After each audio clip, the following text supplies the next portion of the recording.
नमस्कार। दिन भर की बड़ी खबरों में आपका स्वागत है। मैं हूं आपके साथ मानसी।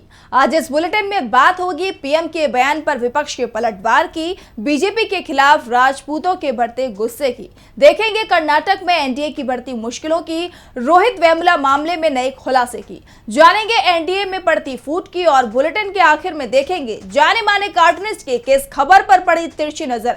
लेकिन उससे पहले एक नजर आज की सुर्खियों पर। आपने दिल्ली हरियाणा लोकसभा चुनाव के लिए जारी की 40 स्टार कैंपेनर की लिस्ट में सीएम केजरीवाल, संजय सिंह और राघव चड्ढा समेत कई दिग्गजों के नाम शामिल। हरियाणा में चुनाव से पहले जेजेपी को बड़ा झटका। पूर्व डिप्टी सीएम दुष्यंत चौटाला के करीबी नरेश सहरावत ने छोड़ी पार्टी के राष्ट्रीय सचिव सूबे सिंह बोहरा ने भी दिया इस्तीफा। बीजेपी के कश्मीर की 3 लोकसभा सीटों पर चुनाव में उम्मीदवार नहीं उतारने की घोषणा को लेकर पीडीपी ने उठाए सवाल। कहा, बीजेपी ने जो नया कश्मीर बनाने का किया था दावा, उसका क्या हुआ। और सत्ता में बने रहने के लिए बीजेपी हिंदुओं में डर पैदा करने की कर रही है कोशिश। फारूक अब्दुल्ला ने साधा बीजेपी पर निशाना। ये तो थी सुर्खियां। अब बात आज की सबसे बड़ी खबर की। राहुल गांधी के रायबरेली से चुनाव में उतरने के बाद से ही बीजेपी परेशान दिखाई दे रही है। बीजेपी का हर नेता इस समय राहुल गांधी पर ही हमला बोल रहा है, तो कांग्रेस ने भी बीजेपी पर पलटवार किया है। प्रियंका गांधी ने पीएम को शहंशाह तो खड़गे ने डरा हुआ बताया। तो क्या है पूरी खबर, जानने के लिए देखिए ये रिपोर्ट। पीएम मोदी के बयान अब उन पर ही भारी पड़ते हुए नजर आ रहे हैं। एक के बाद एक विपक्ष के नेता प्रधानमंत्री नरेंद्र मोदी पर हमला बोलते हुए नजर आ रहे हैं। शनिवार को कांग्रेस महासचिव प्रियंका गांधी ने मोदी के गृह राज्य यानी गुजरात के बनासकांठा में रैली की। इस दौरान उन्होंने पीएम मोदी पर निशाना साधते हुए कहा कि महलों में रहने वाले शहंशाह मोदी मेरे भाई को शहजादा बोलते हैं। प्रियंका ने कहा कि मैं बताना चाहती हूं कि मेरे भाई 4000 किलोमीटर पैदल चले, देश के लोगों से मिले और उनसे पूछा कि आपके जीवन में क्या समस्याएं हैं। एक तरफ शहंशाह नरेंद्र मोदी महलों में रहते हैं, वो किसानों महिलाओं की मजबूरी कैसे समझ पाएंगे।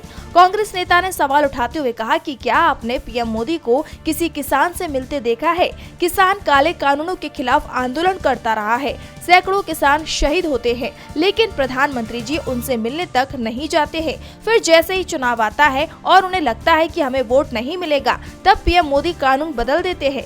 प्रियंका ने पीएम पर तानाशाही के आरोप लगाते हुए कहा कि नरेंद्र मोदी सत्ता से घिरे हुए हैं, उनके आसपास के लोग उनसे डरते हैं, उनको कोई कुछ नहीं कहता है। अगर कोई आवाज भी उठा ले तो उस आवाज को दबा दिया जाता है। प्रियंका ने गुजरात में पीएम मोदी को घेरा तो कांग्रेस अध्यक्ष मल्लिकार्जुन खड़गे ने पीएम के बयान पर पलटवार किया। राहुल के रायबरेली से चुनाव लड़ने पर पीएम ने कहा कि डरो मत, भागो मत। इसे लेकर पीएम पर हमला बोलते हुए खड़गे ने कहा कि पीएम मोदी डरे हुए हैं। उन्होंने कहा कि वे अपनी गरिमा छोड़कर तुच्छ बातें करते हैं और हमले करते हैं, उन्हें जवाब देने का कोई मतलब नहीं है। कौन डरा हुआ है? क्या आडवाणी ने 2 सीटों से नामांकन दाखिल नहीं किया था? क्या अटल बिहारी वाजपेयी ने ऐसा नहीं किया था? यहाँ तक कि पीएम मोदी ने भी खुद ऐसा किया। बीजेपी का हर दाव उल्टा पड़ता दिख रहा है। पीएम के बयान पर कांग्रेस पूरी ताकत से पलटवार कर रही है, तो इंडिया गठबंधन के दूसरे दल भी बीजेपी की घेराबंदी में जुटे हुए हैं। पीएम मोदी ने परिवारवाद का मुद्दा उठाते हुए विरोधियों को घेरने की कोशिश की, तो एनसीपी एसपी के चीफ शरद पवार ने करारा जवाब दिया है। तो क्या कहा पवार ने, देखिए ये रिपोर्ट। एनसीपी शरद पवार गुट के प्रमुख शरद पवार ने मोदी के परिवार को लेकर प्रधानमंत्री नरेंद्र मोदी पर निशाना साधा है। शरद पवार ने पीएम मोदी के बयान पर पलटवार करते हुए कहा कि जिसको परिवार संभालना नहीं आया वो देश क्या संभालेगा। उन्होंने कहा, मैं मोदी के बारे में जानता हूँ, वे परिवार का पालन पोषण कहाँ करते थे, लेकिन मैं उस लेवल तक जाना नहीं चाहता। उनके परिवार की हालत चिंताजनक है, लेकिन किसी को भी इस तरह की बात नहीं करनी चाहिए। उन्हें ऐसी बातों से परहेज करना चाहिए। इसके साथ ही पवार ने कहा कि पीएम अक्सर ही अपने कार्यकाल की तुलना पूर्व प्रधानमंत्री डॉक्टर मनमोहन सिंह के कार्यकाल से करते रहते हैं, लेकिन मनमोहन सिंह की एक खासियत थी, वो चुपचाप काम करते थे और बिना कोई हंगामा किए देश को परिणाम देते थे। मोदी वैसे तो मनमोहन सिंह की नीतियों पर सवाल उठाते रहते हैं, उनकी आलोचना करते रहते हैं, लेकिन बाद में वो उन्हीं की नीतियों को लागू करते हैं और लोगों को ये नजर आ रहा है। शरद पवार ने आगे कहा कि लोग पीएम मोदी से नाखुश हैं। उन्होंने कहा कि मैं पीएम मोदी के कामों के नतीजों के बारे में तो नहीं जानता, लेकिन उनकी चर्चा, टीका टिप्पणी और आलोचना में काफी समय खर्च हो जाता है। दरअसल इसके पहले एक इंटरव्यू में पीएम मोदी ने शरद पवार पर निशाना साधते हुए कहा था कि इस उम्र में वे परिवार का ख्याल नहीं रख सकते, वे महाराष्ट्र को क्या संभालेंगे, जिसके बाद दोनों के बीच जुबानी जंग और तेज हो गई है। जब परिवार नहीं संभल रहा तो देश कैसे संभलेगा? पीएम पर सवाल उठ रहे हैं तो मोदी अपने गृह राज्य में भी घिरते दिख रहे हैं। गुजरात में राजपूतों ने बीजेपी की मुसीबत बढ़ा दी है। पीएम मोदी की रैलियों से भी क्षत्रियों का गुस्सा शांत नहीं हुआ और उन्होंने वडोदरा के बाद अब जामनगर में भी बड़ी रैली की। तो क्या ऐलान किया है क्षत्रियों ने? जानने के लिए देखिए ये रिपोर्ट। बीजेपी के खिलाफ क्षत्रियों का विरोध थमने का नाम नहीं ले रहा है। क्षत्रिय समाज ने केंद्रीय मंत्री और राजकोट से बीजेपी उम्मीदवार पुरुषोत्तम रूपाला के खिलाफ आंदोलन पार्ट 1 चलाने के बाद अब आंदोलन पार्ट 2 शुरू कर दिया है। शुक्रवार को गुजरात के जामनगर में आयोजित क्षत्रिय अस्मिता महासम्मेलन में बड़ी संख्या में राजपूत समाज के लोग जुटे। 2 मई को पीएम मोदी ने जामनगर में रैली की। उसके एक दिन बाद ही वहां क्षत्रियों ने बीजेपी के खिलाफ महासम्मेलन का आयोजन किया और उनका ये सम्मेलन प्रधानमंत्री नरेंद्र मोदी की रैली पर भारी पड़ गया है। जामनगर के इस सम्मेलन में हजारों क्षत्रिय उपस्थित थे। क्षत्रियों का अब एक ही संकल्प है कि किसी भी कीमत पर इस लोकसभा चुनाव में राजकोट से बीजेपी प्रत्याशी पुरुषोत्तम रूपाला को हराना है। क्षत्रिय समाज का ये सम्मेलन बीजेपी के बहिष्कार के नारे से गूंज उठा। सम्मेलन के अंत में क्षत्रियों ने मोबाइल फ्लैश लाइट के साथ विरोध प्रदर्शन किया। ये पहली बार नहीं है जब क्षत्रियों ने बड़े स्तर पर बीजेपी के खिलाफ प्रदर्शन किया है। इसके पहले भी कई सम्मेलन आयोजित हो चुके हैं जिनमें क्षत्रियों ने ये साफ कर दिया है कि उनका वोट अब बीजेपी को हराने वाले को जाएगा। इसके पहले अपने गुजरात के आनंद में तो क्षत्रियों ने यहां से कांग्रेस प्रत्याशी अमित चावड़ा को अपना समर्थन देने का ऐलान किया था। आनंद ही नहीं बल्कि राजकोट, वडोदरा, जामनगर सहित पूरे गुजरात का राजपूत समाज बीजेपी के खिलाफ वोट देने का ऐलान कर चुका है। तीसरे चरण में यानी 7 मई को गुजरात की 25 सीटों पर मतदान होना है, लेकिन उससे पहले बीजेपी पर राजपूतों के गुस्से से बड़ा नुकसान होता हुआ नजर आ रहा है। गुजरात में बीजेपी की मुश्किलें बढ़ गई हैं तो दूसरी तरफ कर्नाटक में भी उसकी मुश्किलें कम होती नहीं दिख रही हैं। कर्नाटक में एनडीए सांसद के सेक्स स्कैंडल मामला चुनावों में गरमाया हुआ है। इस मामले को लेकर राहुल गांधी ने राज्य के सीएम सिद्धरामैया को लेटर लिखा। तो क्या है इस पत्र में? जानने के लिए देखिए ये रिपोर्ट। कर्नाटक में सेक्स स्कैंडल मामले के आरोपी प्रज्वल रेवन्ना को लेकर रोजाना कई बड़े खुलासे हो रहे हैं। इस क्रम में एचडी रेवन्ना और प्रज्वल रेवन्ना के खिलाफ दूसरा लुकआउट नोटिस जारी किया गया है। गृह मंत्री जी परमेश्वर गंगाधरैया ने कहा कि हमने एचडी रेवन्ना को लुकआउट नोटिस जारी किया है क्योंकि वो विदेश भाग सकते हैं। एचडी रेवन्ना और प्रज्वल के पास जवाब देने के लिए आज शाम तक का वक्त है। एसआईटी ने सीबीआई से प्रज्वल रेवन्ना के खिलाफ इंटरपोल से ब्लू कॉर्नर नोटिस जारी कराने का अनुरोध किया है। कांग्रेस सूत्रों ने बताया कि एक बार नोटिस जारी होने के बाद प्रज्वल रेवन्ना के ठिकानों के बारे में पता चलने की उम्मीद है। आपको बता दें कि पहला लुकआउट नोटिस 2 मई को जारी किया गया था। 30 अप्रैल को एसआईटी ने भी प्रज्वल को नोटिस भेजा था और अब कांग्रेस नेता राहुल गांधी ने कर्नाटक सीएम सिद्धरामैया को लेटर लिखा है। इसमें उन्होंने कहा है कि मैं सिद्धरामैया से पीड़ितों को हर संभव सहायता देने का अनुरोध करता हूँ। जघन्य अपराधों के लिए जिम्मेदार सभी पक्षों को सजा दी जाए। राहुल ने पीएम की चुप्पी पर भी सवाल उठाए हैं और साथ ही उन्होंने दावा किया है कि अमित शाह को पहले से ही इस मामले की जानकारी मिल चुकी थी। इसके बावजूद पीएम मोदी ने एक अपराधी के लिए प्रचार किया। रेवन्ना पर अब किडनैपिंग का केस भी दर्ज हो गया है। मैसूरू के कृष्णराज नगर में रहने वाले युवक ने पुलिस को बताया कि उसकी मां का रेवन्ना ने अपहरण कर लिया। युवक ने कहा कि 6 साल पहले उसकी मां रेवन्ना के घर काम करती थी। 5 दिन पहले रेवन्ना के करीबी सतीश बवन्ना उनके घर आए। उन्होंने कहा कि पुलिस को मामले की सच्चाई मत बताना। इसके बाद 29 अप्रैल को रात में बवन्ना मां को मोटरसाइकिल पर बैठाकर कहीं ले गए। 1 मई को मां के प्रज्वल द्वारा रेप के वीडियो वायरल हुए। युवक ने अपनी मां पर जान का खतरा बताते हुए पुलिस से मदद मांगी, जिसके बाद पुलिस ने प्रज्वल के खिलाफ केस दर्ज किया और जांच के लिए एसआईटी की टीम पीड़िता के साथ प्रज्वल के होले नरसीरपुरा के घर पहुंची।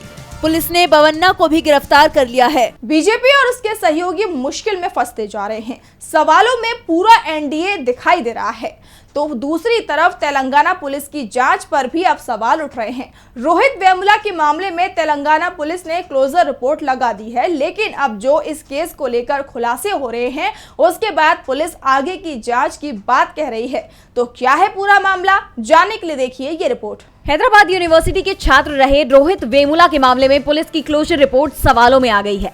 पुलिस की क्लोजर रिपोर्ट में दावा किया गया था कि रोहित वेमुला दलित नहीं था और उसने अपनी पहचान का खुलासा होने के डर से अपनी जान ले ली थी। लेकिन पुलिस की इस क्लोजर रिपोर्ट पर वेमुला के परिवार ने सवाल उठा दिए हैं। सीएम रेवंत रेड्डी से मुलाकात के बाद रोहित की मां राधिका वेमुला ने कहा कि एससी स्टेटस पर जिला कलेक्टर फैसला करेंगे।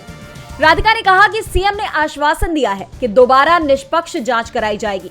सीएम रेड्डी से मुलाकात के दौरान रोहित की मां ने रोहित के साथ के दूसरे छात्रों की भी बात उठाई, जिन्हें केस के चलते नौकरी नहीं मिल पा रही है। रेवंत रेड्डी ने आश्वासन दिया कि सरकार सभी को न्याय दिलाएगी। इस बीच रोहित के भाई राजा वेमुला ने कहा कि सीएम ने रोहित वेमुला को न्याय दिलाने के लिए निष्पक्ष और पारदर्शी जांच का वादा किया है। हमें विश्वास है कि कांग्रेस सरकार मामले की फिर से जांच कराएगी। इस बीच राज्य के डीजीपी रवि गुप्ता की तरफ से बयान आया। उन्होंने कहा कि रोहित की मां और उनके भाई को कुछ लोगों पर संदेह है, इसलिए मामले की जांच को आगे जारी रखने का फैसला लिया गया है। दरअसल 2016 की घटना में अंतिम क्लोजर रिपोर्ट नवंबर 2023 से पहले की जांच के आधार पर तैयार की गई है। उस समय तेलंगाना में बीआरएस की सरकार थी। इसी रिपोर्ट को 21 मार्च 2024 में कोर्ट में दायर किया गया था, लेकिन रिपोर्ट सार्वजनिक होते ही हंगामा मच गया। दरअसल हैदराबाद यूनिवर्सिटी के छात्र रोहित पर 2015 में आरोप लगे थे कि उन्होंने एबीवीपी के छात्रों पर हमला किया है, जिसके बाद रोहित सहित 5 छात्रों को हॉस्टल से निकाल दिया गया। यूनिवर्सिटी की शुरुआती जांच में सभी छात्रों को क्लीन चिट मिल गई थी, लेकिन बाद में वो अपने फैसले से पलट गई। इसके बाद 17 जनवरी 2016 को रोहित वेमुला ने हैदराबाद यूनिवर्सिटी में अपने हॉस्टल के कमरे में अपनी जान दे दी थी। इस मामले को राहुल गांधी ने संसद में उठाया था। रोहित वेमुला मामले की दोबारा से जांच होगी, ऐसे में कई बड़े चेहरे मुश्किल में दिखाई दे रहे हैं। वैसे मुश्किल में तो इस समय पश्चिम बंगाल के राज्यपाल भी दिखाई दे रहे हैं। उन पर राजभवन में काम करने वाली महिला कर्मी से छेड़खानी का आरोप लगाया गया है और अब पुलिस ने इस मामले की जांच भी शुरू कर दी है। तो क्या है पूरी खबर, देखिए ये रिपोर्ट। पश्चिम बंगाल के राज्यपाल के ऊपर लगे आरोपों की पुलिस अब जांच करेगी। इसी के साथ राजभवन के सीसीटीवी फुटेज भी चेक किए जाएंगे। बता दें कि पश्चिम बंगाल के राज्यपाल सीवी आनंद बोस पर महिला के साथ छेड़छाड़ के आरोप लगाए गए थे और अब इस मामले में कोलकाता पुलिस ने एक जांच टीम का गठन किया है। वहीं पुलिस ने बताया कि हमने एक जांच दल का गठन किया है जो इस मामले में अगले कुछ दिनों में कुछ संभावित गवाहों से बात करेगा। हमने राजभवन से सीसीटीवी फुटेज उपलब्ध होने पर उसे शेयर करने का अनुरोध किया है। बता दें कि राजभवन की एक संविदा महिला कर्मचारी ने 3 मई को बंगाल के राज्यपाल पर राजभवन में उसके उत्पीड़न का आरोप लगाते हुए कोलकाता पुलिस में लिखित शिकायत दर्ज कराई थी। राजभवन की ओर से इन आरोपों का खंडन करते हुए कहा गया कि ये राज्यपाल को बदनाम करने की साजिश है। वहीं राज्यपाल बोस ने कहा कि वो मनगढ़ंत आरोपों से नहीं डरेंगे और सच्चाई की जीत होगी। मैं गढ़ी गई कहानियों से डरने वाला नहीं हूँ। अगर कोई मुझे बदनाम करके कुछ चुनावी लाभ चाहता है तो भगवान उन्हें आशीर्वाद दे, लेकिन वो बंगाल में भ्रष्टाचार और हिंसा के खिलाफ मेरी लड़ाई को नहीं रोक सकते। पुलिस की जांच के बाद ही मामले में साफ हो पाएगा कि आखिर दोषी कौन है। वैसे इस मामले में राजभवन और बंगाल सरकार के बीच भी टकराव शुरू होने के संकेत मिल रहे हैं। दोनों के बीच टकराव लंबे समय से चल रहा है, तो वहीं टकराव की शुरुआत अब एनडीए के अंदर भी होती दिखाई दे रही है। आंध्र प्रदेश में तो बीजेपी और उसके सहयोगी आमने सामने आते दिखाई दे रहे हैं। तो क्या है मामला, देखिए ये रिपोर्ट। बीजेपी की मुश्किलें लगातार बढ़ती ही जा रही हैं। अभी तक तो बीजेपी अपने विरोधियों के निशाने पर थी, लेकिन अब सहयोगी भी बीजेपी की नीति से किनारा करते दिखाई दे रहे हैं। दरअसल मुस्लिम आरक्षण को लेकर पीएम मोदी और केंद्रीय गृह मंत्री अमित शाह का रुख सहयोगियों को रास नहीं आ रहा है। मोदी और शाह मुस्लिम आरक्षण का विरोध कर रहे हैं, इसे समाप्त करने का ऐलान भी कर रहे हैं। तो दूसरी तरफ एनडीए में शामिल टीडीपी बीजेपी की रणनीति का विरोध कर रही है। ताज़ा मामला तेलंगाना का है, जहां प्रधानमंत्री मोदी और गृह मंत्री अमित शाह ने ये ऐलान किया कि अगर बीजेपी सत्ता में आती है तो वह धर्म आधारित आरक्षण यानी मुस्लिम आरक्षण को खत्म कर देगी, जिसका असर आंध्र प्रदेश में भी देखने को मिला। और बात को संभालते हुए आंध्र प्रदेश के पूर्व सीएम चंद्रबाबू नायडू ने एक रैली में कहा कि मुस्लिम आरक्षण बरकरार रहेगा, आप घबराए नहीं। बता दें कि आंध्र में भी तेलंगाना की तरह 4% मुस्लिम आरक्षण है और बीजेपी के इस बयान से इन दोनों ही राज्यों पर मुस्लिम वोट पर असर पड़ सकता है। तो वहीं विपक्ष ने भी बीजेपी के इस बयान को लपकते हुए आंध्र प्रदेश के सीएम जगन मोहन रेड्डी की पार्टी YSRCP बीजेपी नेताओं के मुस्लिम आरक्षण वाले बयान पर लगातार हमला बोल रही है, जिसकी वजह से एनडीए के साथ गठबंधन करने वाली पार्टियों के लिए मुस्लिम वोट मिलना अब मुश्किल होने वाला है। और बुलेटिन के आखिर में देखते हैं जाने माने कार्टूनिस्ट की किस खबर पर पड़ी तिरछी नजर।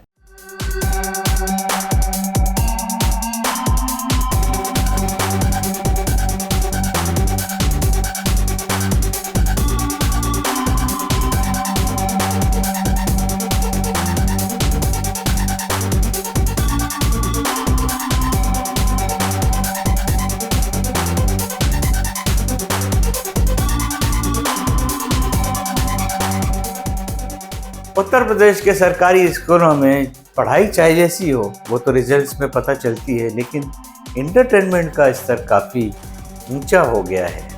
अब देखिए, वहाँ की एक प्रिंसिपल ने अपनी टीचर को देरी से आने पर उसके साथ हाथापाई की, उसका मुंह भी नोच दिया, वीडियो वायरल हो गया है। अब सोचिए, इस तरह के तालीम वाले जो निज़ाम हैं उनसे आप किस तरह की उम्मीद करेंगे।